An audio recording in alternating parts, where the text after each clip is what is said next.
Ils ont découvert le plus grand domaine viticole de l'époque des croisés et annoncent déjà de nouvelles fouilles.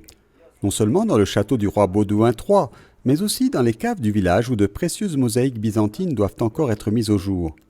Ce qui rend unique la dernière aventure archéologique dans le sous-sol de Malia est le fait que la campagne de fouilles a été entièrement financée par ses habitants. Nous sommes en Galilée, près de la frontière avec le Liban, dans l'un des derniers villages restés entièrement chrétiens. Rabbi Hamizi, archéologue de Malia, fait partie des 3000 habitants. En janvier 2017, des pierres sont tombées de ce point du mur du château. Ce n'était pas la première fois, cela arrivait chaque hiver depuis au moins 30 ans. De la fenêtre de la maison, je vois le château. J'ai appelé ma femme et je lui ai dit « Oublie-moi pendant 3 ou 4 mois, car si le château s'effondrait, nous quitterions le village. Je ne mériterais plus de vivre ici. » L'idée gagnante a été de commencer par sécuriser le mur dangereux et non pas de se lancer dans un projet utopique et très coûteux qui avait déjà fait plusieurs fois naufrage, celui de restaurer entièrement le château, probablement construit par le fils de la reine croisée Mélisande en 1150.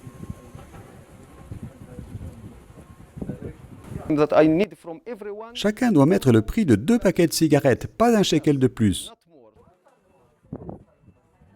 En quelques mois, l'archéologue convainc ses concitoyens de collecter les 87 000 € nécessaires à la restauration et de l'autre, l'autorité israélienne des Antiquités a autorisé les fouilles.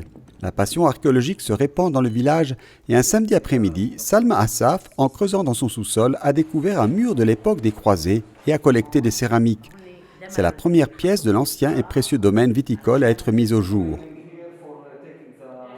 J'ai trouvé un trésor. Ses caractéristiques et ses dimensions le rendent unique dans le panorama connu de l'époque des croisades. Et c'est pour cette raison que l'ancien domaine viticole est visible pour les clients du nouveau restaurant que Salma a ouvert grâce au concours d'un chef originaire de Malia qui a travaillé pendant 35 ans en Italie. Les saveurs de la cuisine italienne et aussi des matières premières en provenance de l'Italie. Tout reste à faire pour le projet d'Elia Araf, un professeur à la retraite qui cache un autre trésor sous le plancher de sa maison. Une mosaïque riche et colorée de l'époque byzantine.